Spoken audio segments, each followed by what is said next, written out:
Hi, my name is Fabian. I've been working for webalyse for the past few years, mainly focusing on web tracking strategy and how to create web data for strategic purposes.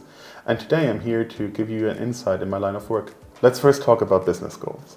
Business goals are the target of the business case your website actually aims for. In most cases, either make money or save money.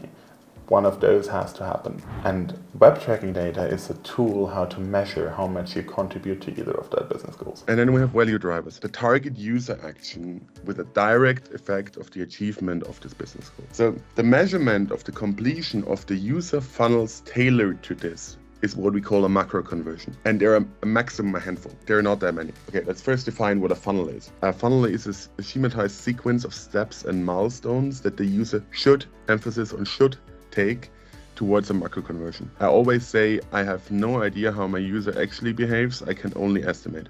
So a funnel is a schematized sequence of what the user is supposed to do. And we have sales, we have retention, we have self-service, we have advertising. Like there are only a handful of business goals or value drivers that we actually have on a website. Let's talk about leads. Leads in general, a little bit of both worlds. They can either be a business goal if you, for example, are a comparison website that has users compare different products of the same site and you just want to get the email address out of them so you can forward that, then lead can actually be your business goal. It can be the sole purpose of your website.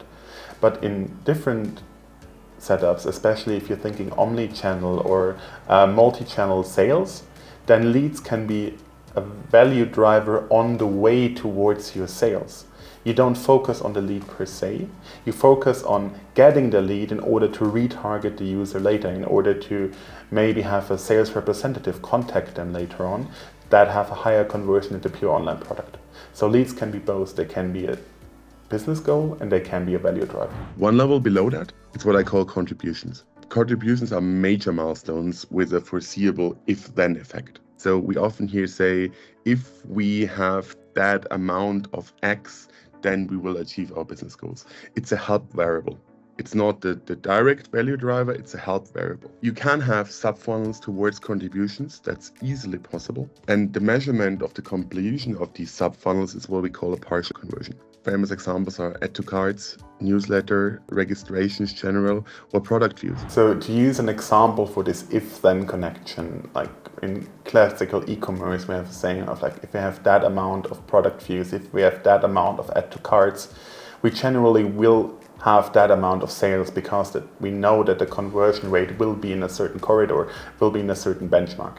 So even if we increase the prod views or the add to carts, we know that we can also affect the sales, therefore. That's typical, this if-then is typical for a contribution. And then we have increments. Increments are basically just singular steps within a user funnel or a subfunnel. Single events, if you want so. And the measurement of achievement is a next step expected. This is a micro conversion, right? The issue is that now you see that there is 3 different levels of conversion and everyone is talking about conversion, but they're not talking about the same conversion. So you have to understand on which level you're talking to someone who's content manager, for example. The conversion can simply be getting one person from a product detail page to the checkout. That's his conversion. That's all he has under control. While if I'm talking to a sales representative, they want, for example, to know how their specific campaign converted, which can be either a value driver, a macro conversion analysis, or a partial conversion analysis if it's, for example, a campaign about registrations. And